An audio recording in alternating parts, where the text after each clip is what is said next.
Hello students, हमारी hopefully बेटा आप सब बहुत अच्छे होंगे।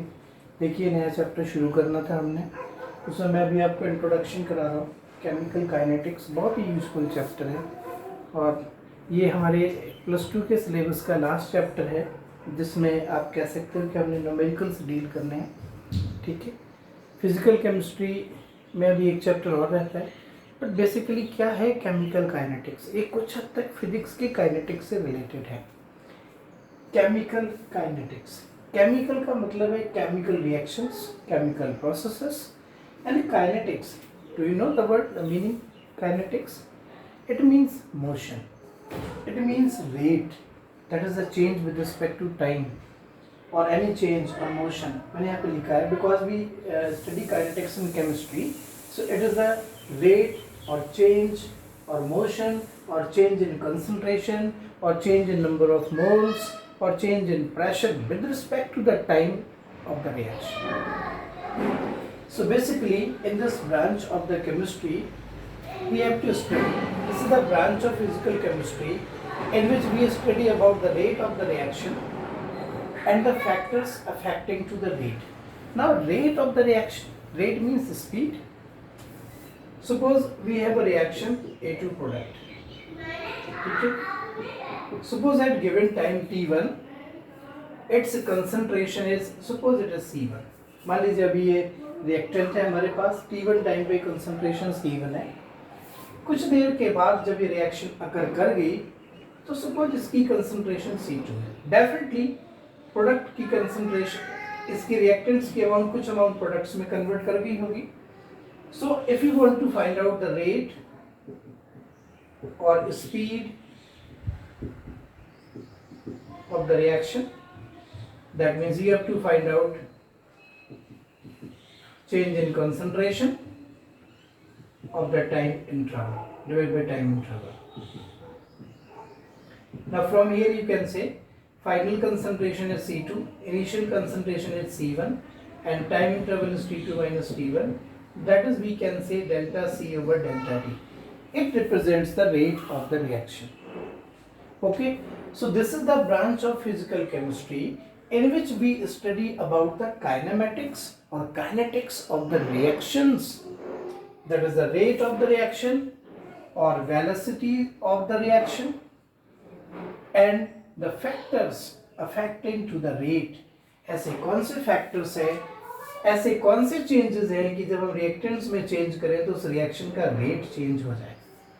ठीक है, these factors may be concentration of the reactants, amount of the reactants is very big factor, pressure of the reactants if reactants is gases, nature of the reactant, nature means it is either solid or liquid or gas, surface area, definitely this is the major factor which can affect the rate of the reaction.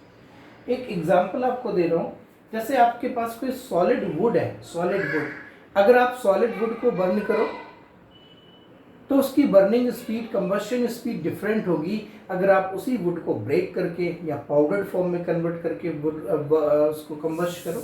आप देखोगे rate of combustion greater है, rate of reaction greater है when we burn wood in form of powder और in the fraction. Okay, so affect करता है surface area अगर ज़्यादा है तो रेट ऑफ द रिएक्शन ज़्यादा होगी। प्रेजेंस ऑफ कैटालिस्ट, हम कैटालिस्ट के बारे में पढ़ते ही थे। Catalyst are what?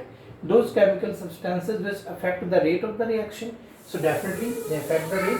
Presence of sunlight, बेटा कुछ रिएक्शंस ऐसी होती हैं जो सनलाइट की प्रेजेंस में बहुत फास्ट अकर करती है, इवन कुछ तो ऐसी ही होती हैं जो सनलाइट में ही होती है, जैसे फोटोसिंथेसिस प्रोसेस है।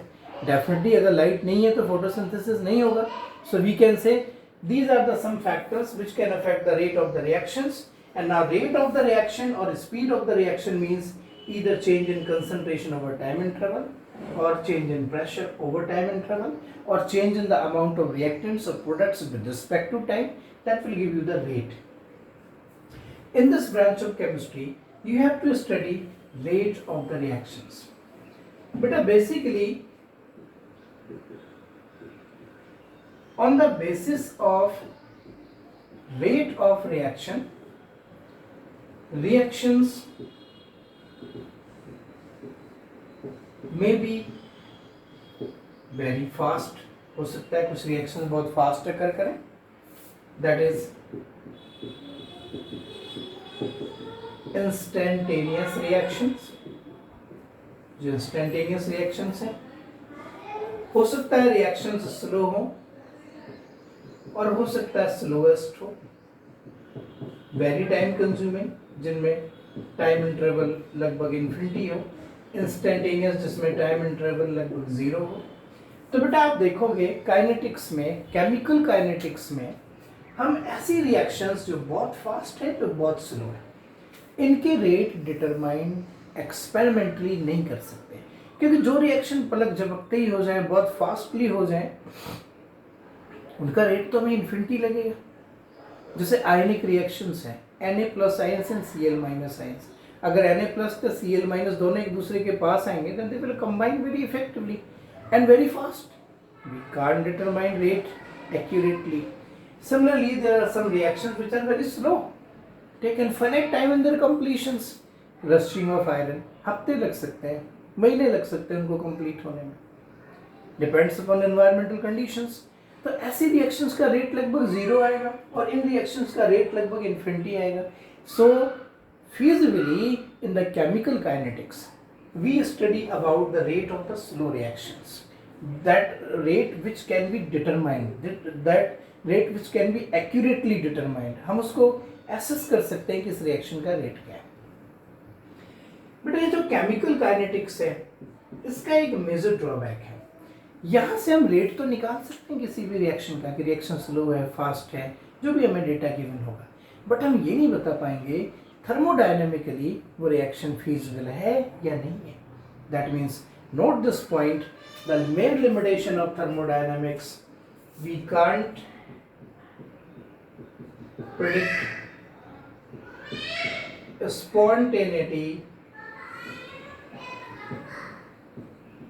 spontaneity of the reaction. We can't predict spontaneity of the reaction. That means reaction is spontaneous or non-spontaneous, we can't determine it. Okay, so overall in this branch of chemistry we have to study about rate of the reactions. Now how can you find out rate and what is rate law, kinematics, change in concentration, rate कितने type से find out करोगे? बेटा आप लोगों ने physics में पढ़ा होगा स्पीड, उसमें आप change in displacement per unit time interval लेते हो या change in distance per unit time interval लेते हो। यहाँ पे जब हम रेट या स्पीड या वेलोसिटी ऑफ द रिएक्शन की बात करेंगे तो हम देखेंगे रिएक्शंस का रेट दो तरीके से फाइंड आउट हो सकता है। One is the average rate, another is the instantaneous rate, instantaneous rate of the reactions. Average rate, it is just like delta C over delta T, that is C2 minus C1 and T2 minus T1. ये तो average हो गया, इसमें एक time interval होगा।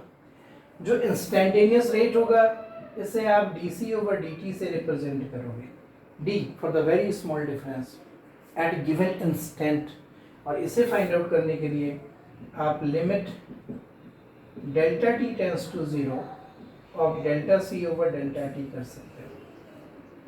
Okay, सो कुछ इस तरीका से इंस्टेंटेनियस स्पीड ऐसे निकलेगी और एवरेज रेट ऐसे निकलेगी। किस टाइप के रिएक्शंस के लिए काइनेटिक फीजिबल है? फॉर द स्लो रिएक्शंस दो टाइप के रेट निकलेंगे। आपने फिजिक्स में average speed and instantaneous speed already पढ़ा हुआ है, वहां पे हम डिस्टेंस लेते हैं, यहाँ पे हम कंसंट्रेशन लेते हैं, रिमेनिंग सेम। अब बेटा आप इसी में देखिए, जब कभी कोई रिएक्शन अकर करती है या जब कभी कोई रिएक्शन होती है तो उसमें दो चीजें होती हैं, रिएक्टेंट्स टू प्रोडक्ट्स। टाइम के साथ रिएक्टेंट्स की कंसंट्रेशन कम होती जाती है और प्रोडक्ट्स की कंसंट्रेशन इंक्रीज करती जाती है।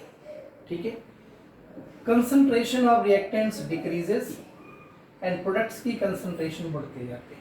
इसलिए rate of reaction with respect to reactants take negative and rate of the reaction with respect to take positive. Rate of the reaction with respect to reactant take negative, rate of reaction with respect to product के constant. बात समझ आएगी? मतलब time के साथ अगर concentration और time में हम ग्राफ बनाएंगे तो रिएक्टेंट्स का डिक्रीमेंट शो होगा, प्रोडक्ट्स का इंक्रीमेंट शो होगा। क्योंकि अगर आप देखो A2 प्रोडक्ट यहीं पे देख लीजिए, T1 टाइम पे कंसंट्रेशन सपोज C1 है, T0 पर प्रोडक्ट 0। कुछ देर के बाद रिएक्टेंट्स की कंसंट्रेशन बढ़ जाएगी, प्रोडक्ट्स की कंसंट्रेशन कम हो जाएगी, क्योंकि इसी का कुछ पार्ट उधर गया है। इसलिए टाइम के साथ ध्यान देना, concentration of reactants decreases with time of the reactants and concentration of products increases with time. इसमें कम होगी, इसमें इंक्रीज होगी। इसके रेट को नेगेटिव से शो करते हैं, इसके रेट को पॉजिटिव से शो करते हैं। ठीक है, now this is the introduction part of the chapter. Just read first 2 pages of the chapter, ठीक है, and then I will discuss for the next topic.